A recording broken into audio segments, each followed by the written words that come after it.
Hello and welcome to the World Changemaker podcast, where we have engaging conversations with everyone from entrepreneurs to advocates. I'm your host, Cinnamon Alvarez. Be ready to get inspired because our guest today is going to share their story, insights, and golden nuggets with us about how they're making a meaningful difference in people's lives and in our communities. If you like what you hear today, subscribe on your favorite podcast platform. And while you're there, leave us a review. Hello, and welcome to another episode of the World Changemaker podcast, where we aim to move and inspire other world changemakers to raise their impact in the world. I am your host, Cinnamon Alvarez, and today we are joined with Jason Delaney. You can see if you're watching us.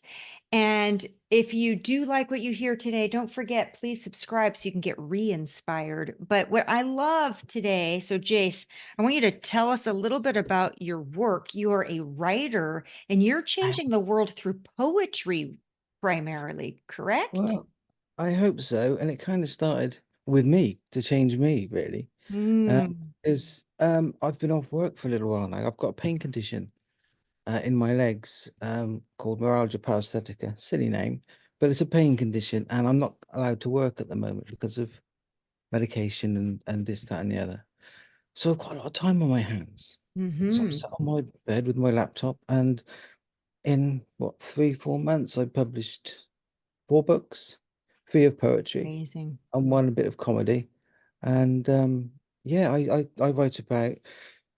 write poetry about life, love, mental health, a lot of mental health there, including my own. But people reached out as I started to publish, and they liked the poetry and they resonated with the poetry, especially the mental health side.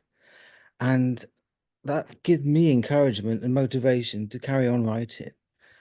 And people still contact me to this day still, asking for different poetry, and I'm starting to do videos now, which is all new to me.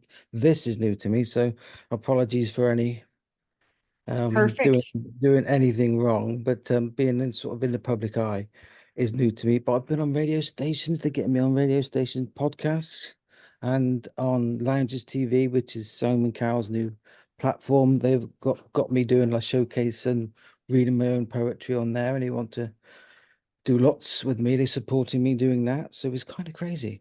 Amazing, amazing. So tell us a little bit more about the feedback you're getting and how you can see the impact on people's lives. And please feel free to also share about the impact on your life this has had. Sure. Yeah. I mean, I started writing poetry a long time ago, really, and it was just like I say for me.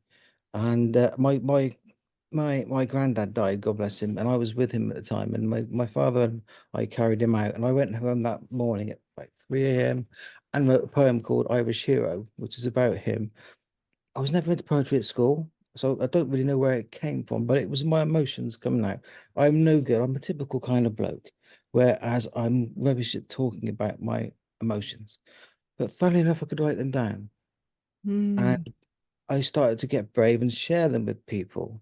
And then they would say, "Look, I feel like that, but I could not have said that. So thanks for sharing that because I read that and I related to that, and that made me feel a little bit better and less isolated in my own feelings because other people feel the same way as I do. And mhm. talking about emotions is hard enough anyway. But if you've got mental health involved in that as well, and you're introverted or something like that, and you really can't communicate in that respect, but you start to read that other people feel the same way as you, it can help them in that way. And that's the kind of messages that I love. Selling books is great. Money's fantastic, but it's not as good as comments like "You helped me today," or "I Mhm. could smile today," or "I could leave the house today," because I felt a little bit more encouraged, a little bit more confidence to do a simple task like that. Mhm. That's why I Amazing. do it. I'm in a little bit of an art field myself. In fact, I always thought that I was wanted to be an artist when I was a little girl. But now I look at business as my artistic medium. Yeah. and the way you can make an impact. But what I've liked about traditional art forms is I feel like it's a way that you can discuss the undiscussable, Yes, indeed. music and paintings, Yeah. and they move you. And it's interesting that you've found this new like fame in a way too. How does that, because it seems exciting. I think human beings are exciting by a sense of accomplishment, but is Yeah. it changing you? Are you, because you're living, breathing it now. What is it like going Odd. in? Yeah. It's very odd, especially because it's happened in such a quick time. Everything's happened in the last 6 months, say. Because I say I wasn't working, I was literally you're on my lap now on my laptop, and um I was just looking for things to do really. And this is how I got into publishing the poetry, because I'm prolific. I'm up now and it's 1:30 anyway. And if I wasn't talking to you, God bless you, I'd still be up. You'd And be I'd be writing. trying, yeah, I'd be writing because there's nothing much else to do. But yeah, it is kind of odd. Going on the radio was very strange for me. That I've never had that sort of feeling before. Podcasts like this was strange when I first started to do these.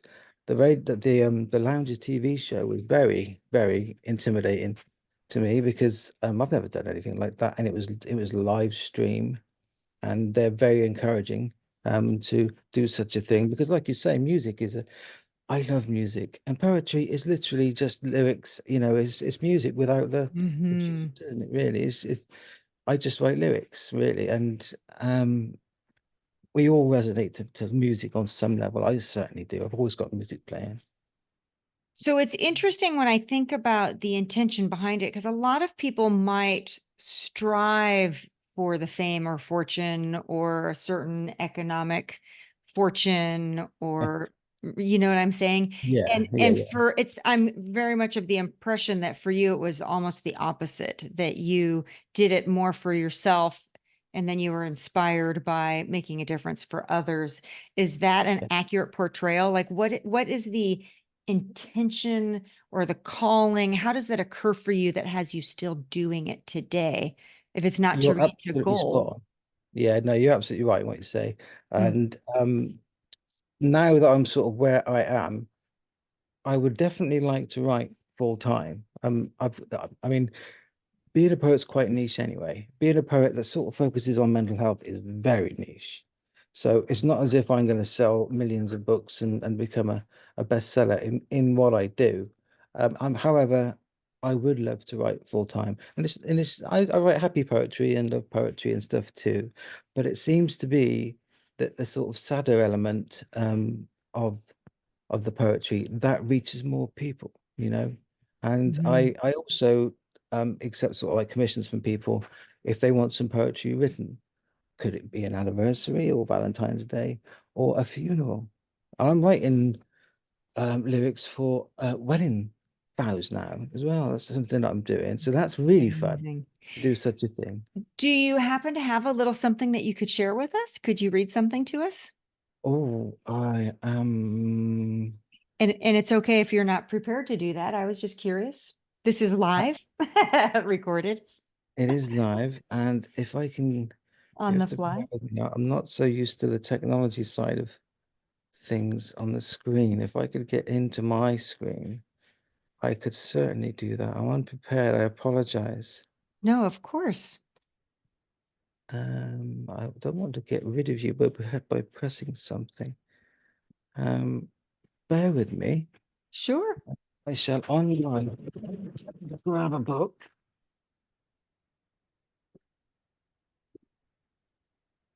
and this is obviously not planned. This is There's perfect. one of my books. So this one's called Poetic Heart, Broken Mind. This is my third book. I don't know if you can see it I got properly. that. Poetic Heart, Broken Mind. Yeah, and it's Collection of just poems. Hmm. yeah, it's a collection of poems sharing words of love, loss, laughter, and mental health. And it's pretty much a roller coaster ride, because the way I've done it is there's sad poetry, there's happy poetry, there's love poetry, and it's all mixed up. So 1 minute you could be reading it and laughing, the next minute you could be reading it and crying Hmm. in a sort of nicest way possible. But shall I find you one? sorry about this. What should I find you? Okay, I've got one I wrote for my wife. How would this be? I love that. So this one's called 10 Things I Love About You. So this is a special poem for my special girl. Not sure how it will go, but let's give it a whirl. Your sweet, cheeky giggle when you're having fun. It is lovely to hear. So that's number one. The smile that you wear in all that you do, it's beautiful to see. So that's number two. The feelings I get when you are near me, you make my heart flutter. So that's number three. The kisses you give leave me wanting more. I've tasted none better. So that's number four. When I talk to you, I feel so alive. I can tell you anything. So that's number five. The hundreds of messages and beautiful pics are quite simply awesome. So that's number six. When I lay next to you, it feels like heaven. I want nothing more. So that's number seven. But every time I see you, it feels like the first date. Our eye contact is magic, and that's number eight. I feel lucky and blessed that you can be mine. I just think you are lush. So that's number nine. I think you're amazing for making me smile again, and that's why I love you. And apt number 10. Hmm. Off the fly there. Beautiful. Thank you so much. What a lucky wife. It's in bed now, probably hearing this, thinking, what the hell's he doing talking now? So do you mind talking about mental health and your own experience with your own mental health issues? Are you Not now. comfortable? Not I now. used I used to be very much so, hence the poetry. Now Mm. I'm happy to talk about it because I know for me it's a bit of a release, but for others it's also um it could also be a release to hear such a thing. So yeah, what would you like to know about me? Mm. Well, good question. I can tell you a little bit from my own experience. Yeah. I have a brother that I lost a few years ago from Yes. who had paranoid schizophrenia and bipolar disorder. Right. And so what I know is that throughout his lifetime, he didn't want to say that he was schizophrenic. So Mm, he would say that he had anxiety or he had yeah. epilepsy or other conditions. But I'm imagining in his world that there was a stigma around the mental health aspect. So it Yes. wasn't something that we ever really were able to openly discuss in his lifetime. So Right. I don't know if that primes you for anything you'd like to share with your experience. Yeah. I can relate to that because I'm, for my mental health, it sort of started when my best friend of mine, he committed suicide. And before that happened, I hadn't seen him for quite a while. We grew up together, literally. And I saw him one night out in a pub. I hadn't seen him for years. And that night, we got drunk and boys being boys. We had a bit of a fight on the way home, stupidly, just a drunken fight. The last thing I said to him was, F off. And I didn't Mm, see him for a while after that. Then I found out he'd passed away. So for me, for years, I had this anger inside of me that I couldn't say sorry. I didn't say sorry. I had no chance to say sorry. Last thing I said to him was what I said to him. And that ate away at me for years. And I would go out and self-destruct and just drink and fight and be an absolute idiot. I can say that now. Didn't see it at the time. Didn't even know why I was angry at the time. And it took mm, 10 years really. And a conversation with this chap's mum when she said to me, Jace, don't be so silly because he wouldn't care.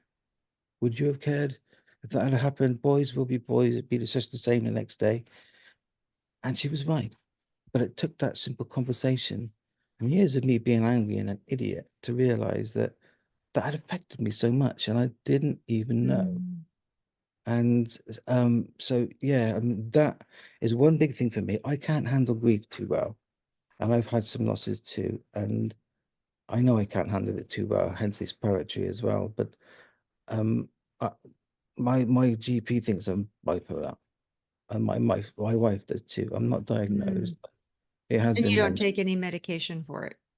I'm on medication but for my pain condition, not for bipolar. but I don't think I am. I just think I'm a massive empath. I really do. I Hmm. do have moods, but everyone has moods. I don't have them as much as somebody with bipolar does. Maybe I'm on the edge of it or the verge of something like that because of um my sort of dark moods. I get to dark places sometimes where I just need to be by myself, but not so much these days when I'm doing things like that because it gets it out of me. You know, it's a great release for me to do this. I call it self-therapy, it's word therapy. Hmm. And the rest of it, where people like it, and I'm going on radio shows, I'm talking to you, God bless you, Hmm. is it's just a knock-on effect. And yeah, it's not nothing I ever reached for, but I do like it and I will embrace it. And if it helps others, And fantastic. and do you find it in a way therapeutic, and I'm speaking from my own experience, but therapeutic to get it out of your head and out in front of you through Yes. writing? Like I find that I'll do 100%. what I call seeming exercises. In my book, I have an exercise where I write it seems like, and I borrowed it Yeah. from a course I took years ago, but there's really something with getting it out of the maddening state inside my head and getting it out in front of me. Makes perfect sense. And yes, and I often when I speak to people, if I'm having a conversation with people, I will say, same as you really, write it down. Whatever it is, whatever problem that is, write it down, leave it there, come back to it later on, have a read of it, then scrunch it up, put it in a bin, walk away from it. Doesn't get rid of it, but kind of psychologically, maybe you have. It depends on how big that is. Come back to it then the next day and see how you feel about it then. And 8, 9 times out of 10, when we worry about things, when we get anxiety about things, it's the little things, and it gets into your brain, and it's you start to worry, and then you worry about something else, and then you worry about something else. And most of the time, it isn't something that we need to worry about, but we just Mhm. do. It's just in us. And that seems to help some people. It does me. It did me when I first started to do things like this. Um, Write it down, get rid of it. Or, if it's a big thing, you're gonna come back to it anyway. But it's just a sort of psychological way of starting to address things, perhaps. And for the little things, you look at it the next day and think, what's I worried about that? I didn't draw the curtains this morning. I didn't make the bed. Why was I worried about that?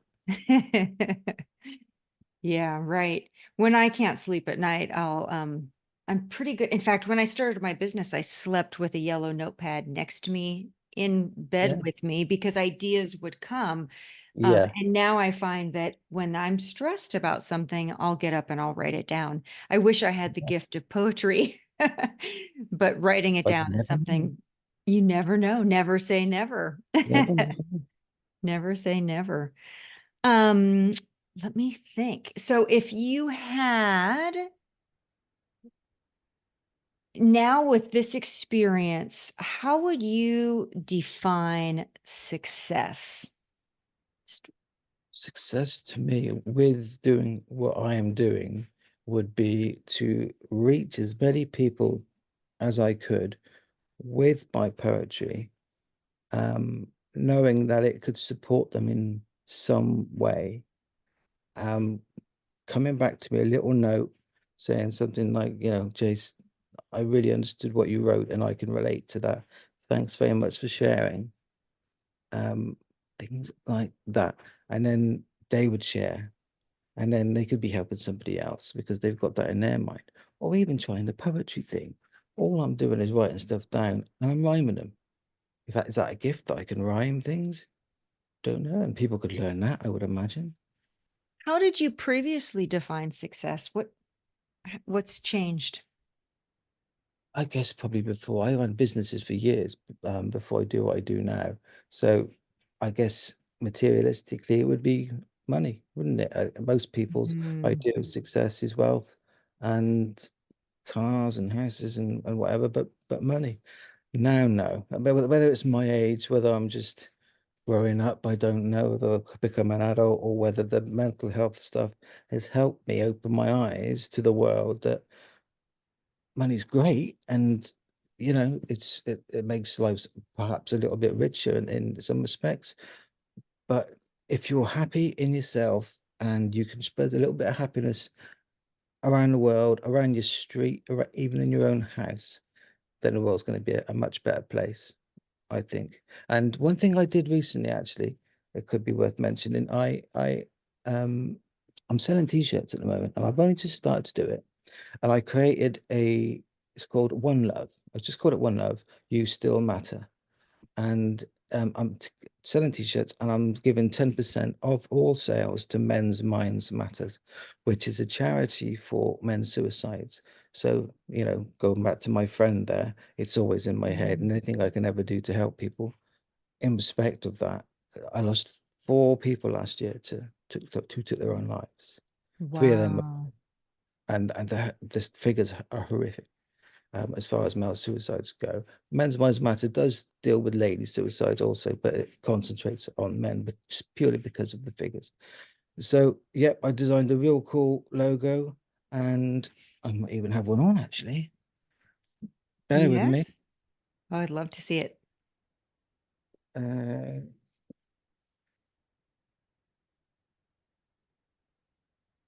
stripping in front of you here. See what you didn't know you would do in front of a camera.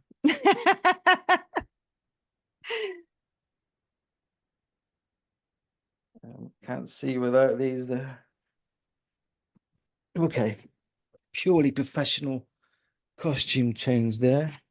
Can you see Oh, I that? see it. Yes, one love. You still matter.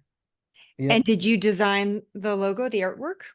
I did. And I'm no artist, as you can see, but I just wanted it at heart there. One, you still matter, and that's purely because when I do speak to people, and who have relatives that have taken their own life, or even people that have tried to take their own life and not succeeded, thankfully. And one of the things that they say is they don't feel like they matter. They feel worthless. They've gotten so low that they think the world would be a better place without them, and they're so wrong. And I say you still matter because they do to relatives, to everybody around themselves. But when you feel that low, that's how you feel like you don't matter. So one love, just sharing love. That's the sort of What a smile beautiful part of it. reminder. And you still matter because you do still matter. So 10% of these shirts, and I've got them for sale on Etsy. I've got Jason Delaney Poetry store with my own merchandise. Actually, can you see that? I can see that. Da, da, da.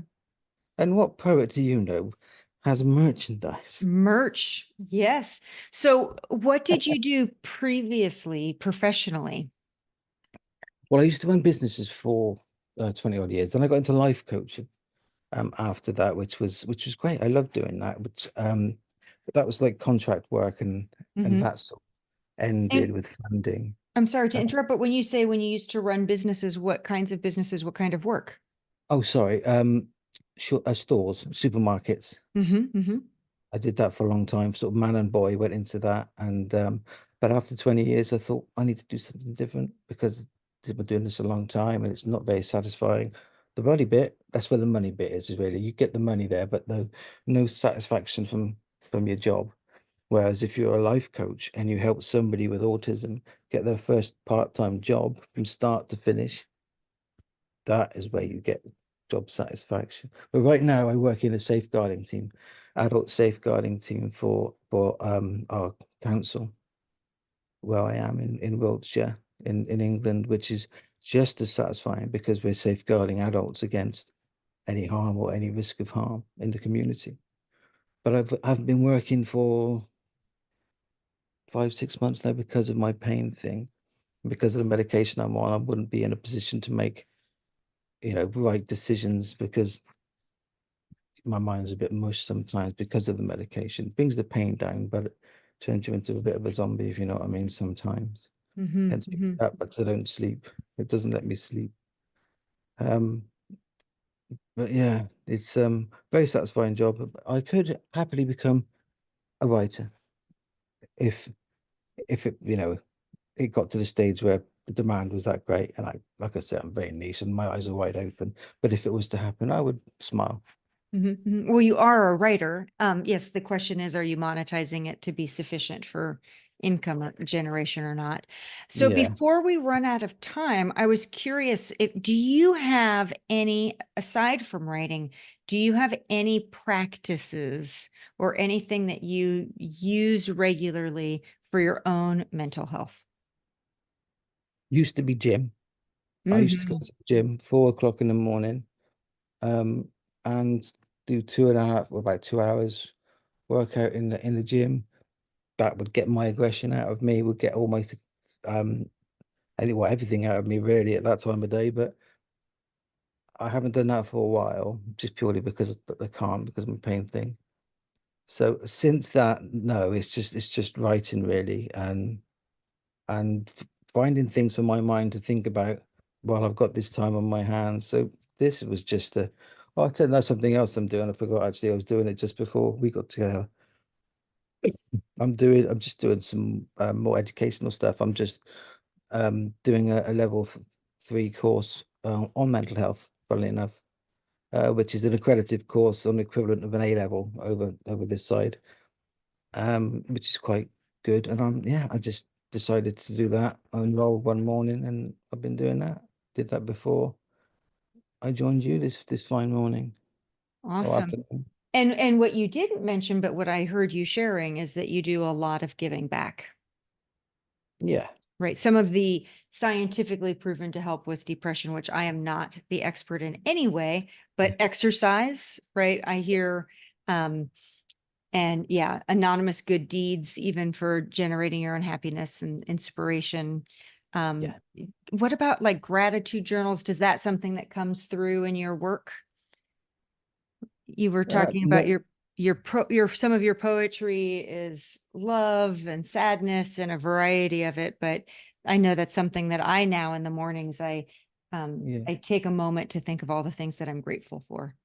Yeah, definitely. And I, I was funnily enough, I was given a journal this week. Somebody sent me one, a handmade leather one, which I'll use for such a thing like that. But I'm also a poet for a mental health site, which is poetry for mental health. Sorry, which is actually what got me commercially started with the publishing, because the editor of that site, a brilliant chap called Robin Barrett, also publishes or helps the people to publish. And he was the one that helped me publish my first book, by sharing poems about mental health on the site, and which other people do. And that helps each other there, with their own mental health sort of So if issues. someone, we're going to run out of time and need to wrap up, but if someone is inspired by what they hear and they say, wow, I think I could do that too, what's one short little piece of advice that you might give to them? To go ahead, and if you think you can do it, go ahead and do it, and grab it by both horns, and then just go for it. What have you got to lose? Just go for it 100%. Great And advice. if you needed any help, to contact me, and I would certainly help. Perfect. And how can we contact you? Oh, by email, jace Delaney at sky.com, or Jason Delaney Poetry at gmail.com would be the best ways to contact me. But yeah, Excellent. I'm always here to help. Um, or find one of my books on Amazon. There's always a contact for me somewhere around, We will social definitely, media. when we publish it, we will give some links for everybody. So that's going to end our time. Jace, I want to say thank you so much for the work you're doing, for Oh, taking thank the time across the globe to meet with me here to share a little teeny bit about your story. you. And I no doubt, I'm sure that you've inspired somebody to just go for it. So thank you so much. And those of you listening, don't forget, if you want to get re-inspired, please subscribe. And thanks to all of you for the difference that you make in our world. Thank you so Thank you. much. Thanks Of for having me course. today. Oh, my absolute pleasure. Okay.